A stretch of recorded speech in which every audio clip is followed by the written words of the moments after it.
Algumas ausências fazem barulho. Não é um trocadilho. Quando um som desaparece, a sua falta cria um vazio que outros sons ocupam, e esse vazio conta uma história. Sons que desapareceram não é sobre aparelhos obsoletos, é sobre memórias coletivas, rotinas urbanas, emoção técnica e hábitos culturais que viraram pó. Se você fechar os olhos e escutar com atenção, até o silêncio tem textura. Nas camadas a seguir, eu vou te guiar do que é óbvio ao que é estranho, pista por pista. Aqui estão os sons que ainda existem na lembrança de muita gente, embora raramente nos dias de hoje. Descagem de modem e o som do conectar. Aquela sinfonia de chiados e assobios que marcava o fim do dia offline. Para quem viveu a internet analógica, era um ritual. O toque estridente de telefone de mesa. O clássico ding-dong mecânico que vivia no lar. Hoje o toque virou polifonia eletrônica ou silêncio. Carro subindo marcha manual e câmbio mecânico. Não é só o motor, é a sensação de contagem de contato de metal com metal. VHS e o ruído de rastreamento. O zumbido, o chiado, o track que você ajustava para ver a imagem direito. Máquinas de escrever e impressoras matriciais, dot matrix, o compasso rítmico de teclas e carcaça batendo quando o papel avançava. Esses sons permanecem em filmes, em clipes nostálgicos e em memórias de que viveu antes da onipresença digital, mas já começam a sumir das ruas, das salas e das rotinas. Camada 2. Vamos para sons que não são completamente extintos, mas que só aparecem em lugares específicos como museus, coletâneas ou séries cults. O tic-tac dos relógios de pêndulo em salas comuns, cada vez mais substituídos por displays digitais silenciosos. Catracas mecânicas antigas. O clique seco de ferro ao permitir a passagem em estações ou prédios antigos. Giroscópios e motores de projetores de cinema. O rolar das bobinas e o sussurro do filme passando pelas lâmpadas. Sons de máquinas de escrever elétricas antigas. Um meio termo entre o som humano e o eletrônico. Câmeras de filme com avanço manual e a sucção da Polaroid antiga. O som que anuncia a imagem física saindo do corpo da máquina. Esses efeitos sonoros ainda existem, mas são cada vez mais nichados. Colecionadores, cineastas analógicos e entusiastas do vintage é que mantêm a chama desses sons acesa. Agora a gente chega no subsolo, arquivos e trilhas extintas por direito. Aqui as coisas começam a ficar arqueológicas, sons que dependiam de tecnologia ou práticas que simplesmente deixaram de existir e que por isso dificilmente terão novos exemplares. Para começar, efeitos sonoros de estúdio originais, master tapes perdidos. Durante décadas, grandes estúdios gravaram efeitos únicos em fita. Muitos masters se perderam ou foram sobrescritos, e com eles, texturas sonoras específicas simplesmente desapareceram. Sons de sistemas mecânicos industriais extintos. Máquinas de manufaturas específicas, tipo carimbos elétricos, prensa X de fábricas antigas, tinham timbres impossíveis de replicar fielmente.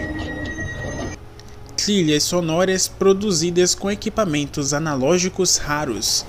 Sintetizadores modulares de séries curtíssimas, geradores de ruído fabricados por pequenas oficinas que fecharam. Quando o equipamento se foi, o timbre também. Ambiências de bairros que mudaram radicalmente. Mercados, feiras, pontes elétricos. O conjunto sonoro urbano era único e, ao desaparecerem, levou à extinção de uma paisagem sonora inteira.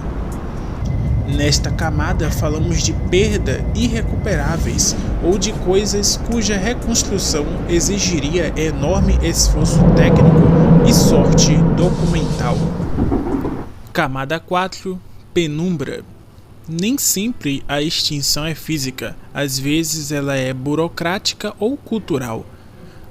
Como exemplo, temos direitos autorais e licenciamento, efeitos e trilhas guardados por contratos que impedem a reprodução, conduz ao silêncio, arquivos inacessíveis à cultura. Obsolescência planejada e desaparecimento de peças. Equipamentos que deixaram de ser fabricados e cujas peças sumiram tornam impossível ativar ou reproduzir certos sons. Censura e apagamento histórico. Registros sonoros de determinadas eras foram deliberadamente destruídos, seja por regimes autoritários, seja por limpezas institucionais. Mudança de gosto estética. Estúdios que pararam de usar ruídos orgânicos em prol de texturas limpas, sintetizadas.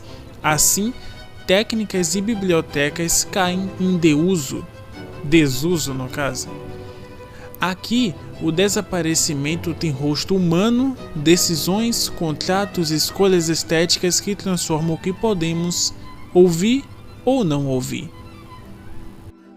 Indo para a camada 5. Agora as coisas ficam um pouco mais interessantes.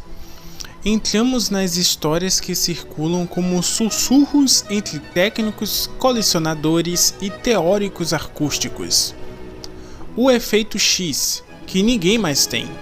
Relatos de um efeito sonoro criado por um engenheiro nos anos 70, usado em filmes clássicos, cujo master teria sido deletado.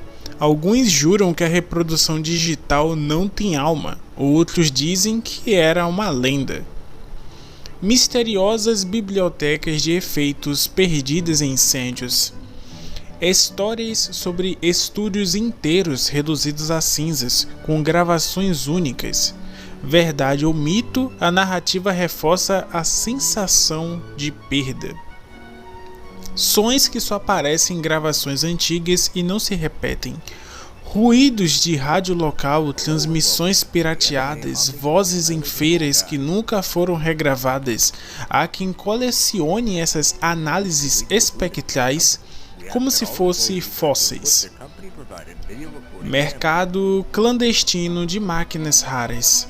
Peças raras e fitas trocadas por colecionadores, com pregões que mais parecem rituais. O comércio existe, mas é fechado, como uma arqueologia sonora privada. Nessa camada, realidade e boato acabam se confundindo, e isso aumenta um pouco o mistério. Aqui chegamos ao território do estranho e do quase sobrenatural. Tudo contado com cuidado, sem afirmar mais do que a história permite, mas deixando a porta entreaberta.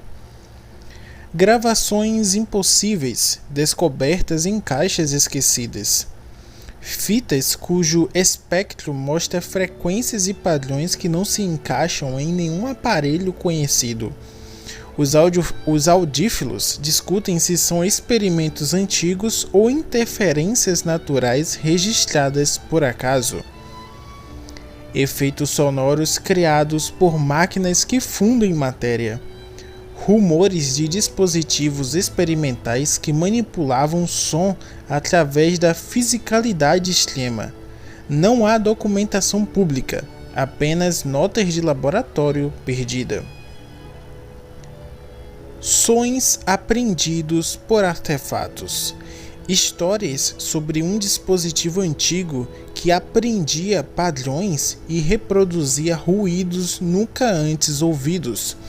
Uma inteligência mecânica experimental que foi desmantelada por motivos nunca revelados. O último som antes do fim de uma cidade.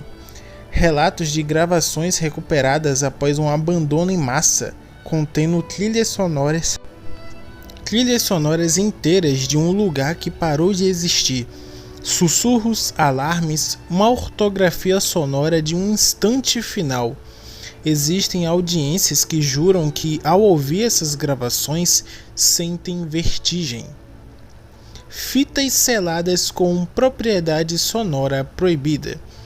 Arquivos que estariam guardados por instituições sob justificativa de perigo psicológico. Narrativas conspiratórias dizem que alguns sons alteram estados mentais, porém é mais cultural do que ciência, porém a aura de mistério persiste. Nesse nível, a fronteira entre documentação e folclore é tênue. O que importa não é provar, é reconhecer que a perda sonora pode tocar algo profundo, memória, medo, desejo.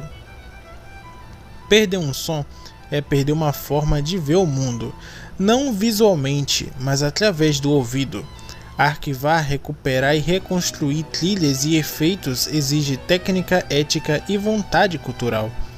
Existem projetos entusiastas e pequenas comunidades que tentam replicar ou preservar o que resta. Outros encontram beleza no silêncio, porque o silêncio também tem história. Se algo fica aqui, desenvolva curiosidade auditiva, repare nos sinais ao seu redor, pergunte a um avô sobre o som que havia na padaria quando ele era menino. Acesse arquivos, visite centros de preservação sonora, ouça antigas transmissões em plataformas de nicho. São formas práticas de manter o som vivo, mesmo que só nas lembranças.